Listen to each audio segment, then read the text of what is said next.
Stop calling yourself lazy. Stop saying you lack motivation. Stop telling yourself that other people have something you do not, some internal fire, some genetic gift for discipline, some character quality that makes wealth possible for them and not for you. Because none of that is true, and believing it is costing you more than you know. The real explanation for why you keep getting in your own way, why you know what to do and still do not do it, why you start strong and fade before the finish, has nothing to do with laziness. Nothing to do with character, nothing to do with how much you want it. It has to do with a program, a specific, identifiable, neurologically encoded program that is running inside your brain right now that you did not choose, did not install, and in most cases do not even know exists. Today I am going to show you that program, what it is, where it came from, how it operates, and most importantly, what it actually takes to override it. Not with more motivation, not with a better morning routine, with understanding. Because understanding is the only tool powerful enough to work at the level where this program lives. Let me start with something that neuroscience has established beyond any serious debate. The vast majority of human behavior, estimates range from 95 to 99%, is automatic. It does not originate in conscious thought. It does not pass through deliberate decision-making. It is generated by systems running beneath conscious awareness, systems that are faster, more efficient, and far more powerful than the conscious mind. This means that the you who sits and thinks about what to do with money, who makes plans, sets goals, reads articles, watches videos, that you is responsible for somewhere between 1 and 5% of your behavior. The other 95% comes from somewhere else. From habits encoded through repetition, from emotional responses built by experience, from identity, the deep felt sense of who you are that filters every situation through the question, what does someone like me do here? And most of that 95% for most people was programmed before the age of 12. Before you had a job, before you had a bank account, before you had any conscious framework for understanding money at all. Your financial operating system was built when you were a child, by people who did not know they were building it, in an environment you did not choose. And it has been running ever since. This is the program, not laziness, not lack of motivation. A childhood encoded operating system running on autopilot, producing the same outputs year after year, because no one ever told you it was there and no one ever showed you how to update it. Let me make this concrete. Think about the last time you intended to do something financial, save more, invest something, look at your accounts honestly, pursue an opportunity that made sense, and then did not do it. Not because something prevented you, not because you forgot, but because something inside you just did not. The motivation was not there when you needed it. Or it was there in the morning and gone by evening. Or you started and then something small happened, and suddenly it did not seem as important as it had before. This experience, this gap between intention and action, is one of the most universal and least understood features of human financial behavior. And it is not a willpower problem, it is a program conflict. Your conscious mind, the one that watched this video and decided to change, is running a new instruction.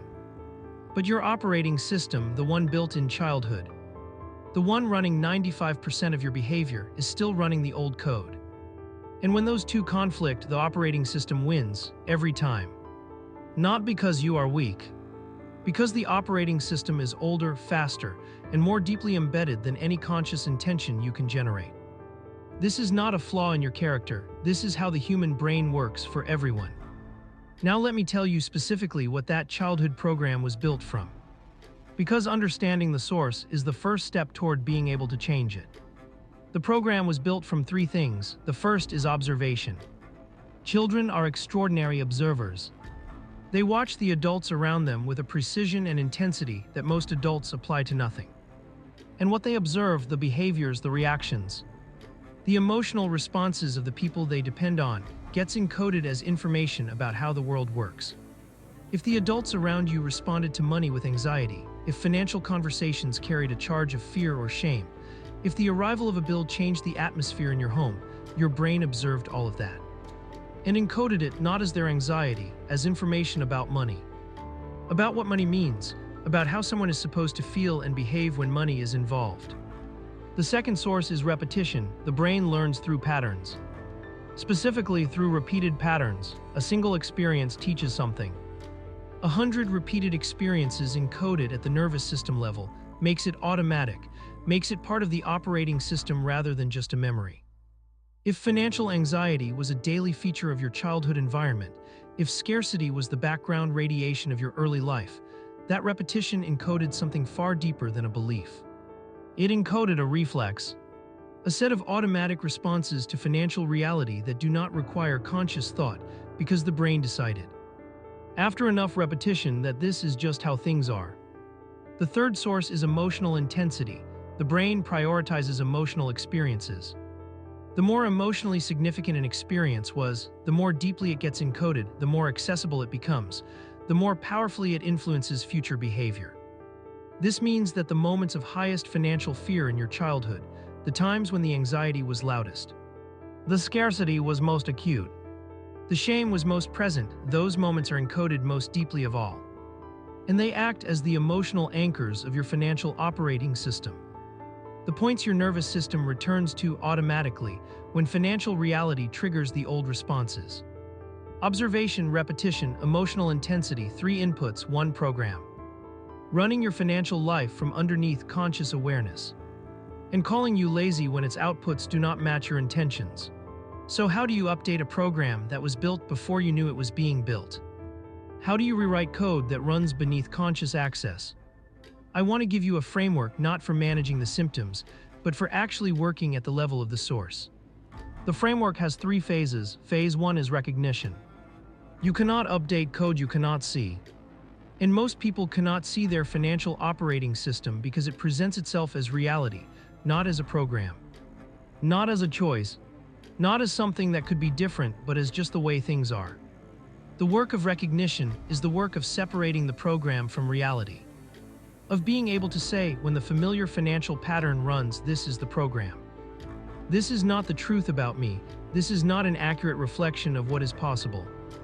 This is old code running code that was written by someone else, in a different time, for a different set of circumstances, and it does not apply here. This separation between program and reality sounds simple, but it requires a particular kind of ongoing, disciplined attention that most people never apply to their own behavior. It requires watching yourself not judgmentally, but with genuine curiosity, catching the moment when the automatic response activates and naming it. There it is, the program running again. That naming, that simple act of recognition is not nothing. It is the beginning of everything, because you cannot choose what you cannot see. And every time you name the program, every time you catch it running, you create a microsecond of space between the trigger and the automatic response. And in that space, however small, a different choice becomes possible. Phase 2 is interruption. Recognition creates space, interruption uses it. An interruption is any deliberate action that breaks the automatic sequence before it completes. Before the avoidance becomes full avoidance, before the impulsive spend happens. Before the self-sabotage reaches the point of no return. Interruptions do not need to be large, they need to be consistent, a pause, a breath. The act of writing down what you're about to do and why before you do it. The act of waiting 20 minutes before acting on a financial impulse. These micro-interruptions, practiced consistently, begin to weaken the automatic sequence. They introduce friction into a process that previously had none.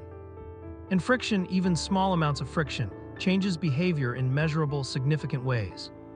Because most automatic behavior is not robust, it depends on the absence of friction.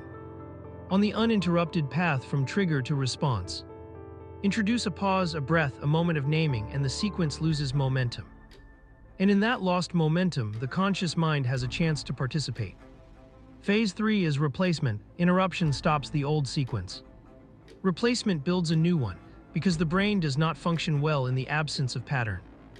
If you interrupt a financial behavior without replacing it, the nervous system will find the next available pattern that meets the same underlying need. And that pattern is likely to be another version of the old one. So replacement is not optional, it is the essential final phase. And here is what makes effective replacement different from simply choosing better habits. Effective replacement works at the level of the need, not the level of the behavior. The old financial behavior, the spending, the avoiding, the self-sabotage, was meeting a need. Not a financial need, an emotional need. A need for safety, for relief, for control, for belonging, for the particular comfort of the familiar. Effective replacement does not just substitute one behavior for another. It finds a way to meet the underlying need in a way that does not cost the financial future. This requires knowing what the need is, which requires the kind of honest self-examination that most people spend their lives avoiding. But here is the thing about honest self-examination: it gets easier. Every time you do it, every time you sit with the discomfort of seeing clearly, the tolerance for that discomfort increases. And as the tolerance increases, the avoidance decreases. And as the avoidance decreases, the financial reality that was always there, waiting to be engaged with, becomes accessible. Workable, something you can actually change. Let me bring this to the personal level.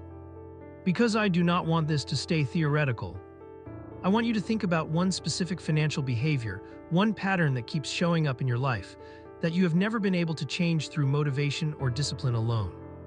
Just one. Now ask yourself 3 questions. When does this pattern usually happen? What am I usually feeling in the moments before it runs? And this is the hardest one. What does this pattern give me emotionally in the short term? What need does it meet? What does it make me feel, however briefly, that I could not otherwise access? The answers to those 3 questions are the blueprint of the program.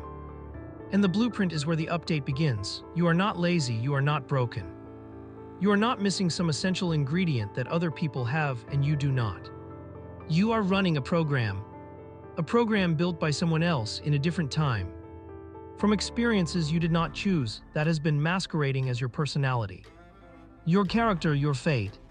It is not any of those things. It is code, and code can be rewritten, not instantly, not painlessly, but genuinely, verifiably, permanently rewritten through the sustained, honest, courageous work of seeing it clearly, interrupting it consistently, and replacing it, one choice at a time, with something you actually chose.